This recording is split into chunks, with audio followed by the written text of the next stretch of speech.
Halo guys, kembali lagi bersama saya Andanu di Megatama Group Channel. Dan kali ini saya akan bahas salah satu hal yang menurut saya tuh penting banget nih, khususnya untuk Anda yang memiliki konveksi atau manufaktur dan masih bingung nih mau pakai metode apa untuk produksi di manufaktur atau konveksi milik Anda. Nah, kali ini saya mau jelasin nih dua metode manufaktur yang paling sering dan umum digunakan nih. Yakni yang pertama ada JIT, Just in Time Manufacture, dan yang kedua adalah CFM, Continuous Flow Manufacturer.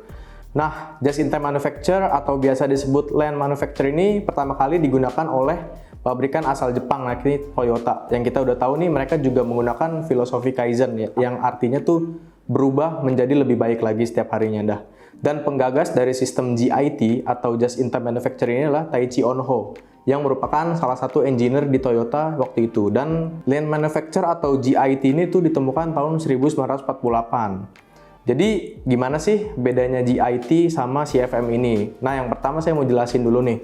Pertama, kalau di proses manufaktur dengan metode JIT ini lebih efisien. Kenapa? Karena Anda sebagai pemilik konveksi atau manufaktur tidak perlu memaintain inventory di warehouse Anda, atau dengan kata lain Anda akan hanya membeli raw material atau menyiapkan kebutuhan produksi Anda jika Anda mendapatkan PO atau purchase order. Jadi JIT atau lean manufacture ini akan dilakukan hanya jika Anda memiliki demand dari customer atau klien Anda. Dan itu juga pastinya akan menguntungkan usaha konveksi atau manufaktur Anda karena perputaran cash flow-nya akan lebih cepat dan perusahaan akan lebih sehat secara financial.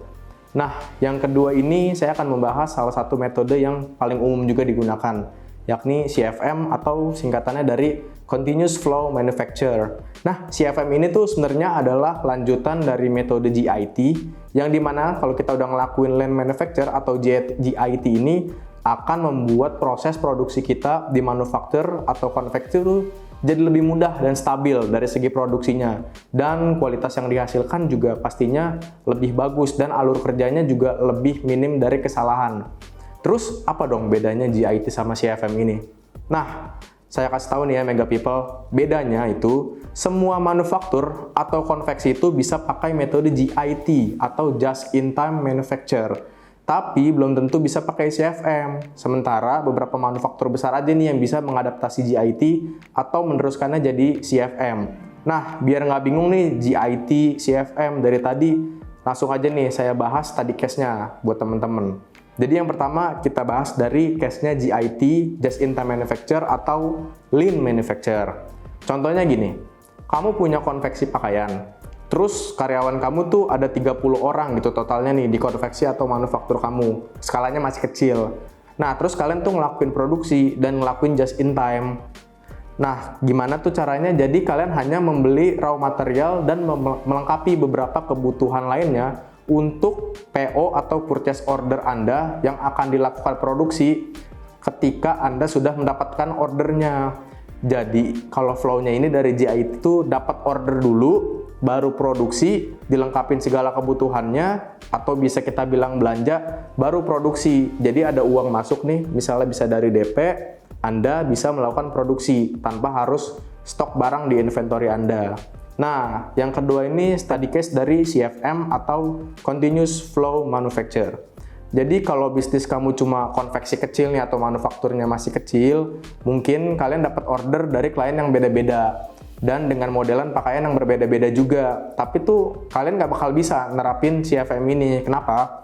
Karena tuh kalau setup manufaktur kamu udah pakai CFM, kamu akan continue terus melakukan produksi terhadap barang atau suatu produk yang sama, dan juga flow-nya tuh akan sama terus karena kamu udah tahu nih base learning dari produksi satu pakaian. Contohnya kalian produksi satu kaos polo, nah kalian udah tahu flow-nya.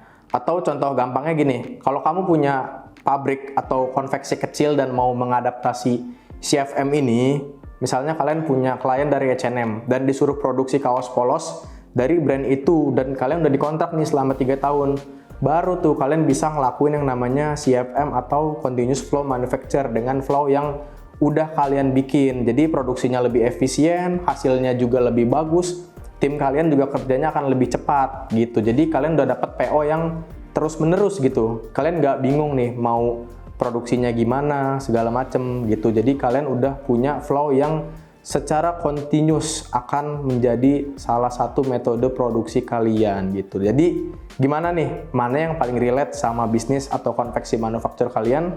Dan menurut kalian nih, metode apa sih yang paling pas buat manufaktur kalian? Tulis di kolom komentar ya kalau ada pertanyaan atau ada yang mau ditambahin juga. Jangan lupa juga subscribe biar nggak ketinggalan update dari channel Megatama Group. Sampai ketemu di konten selanjutnya. I'll see you on the next content. Bye.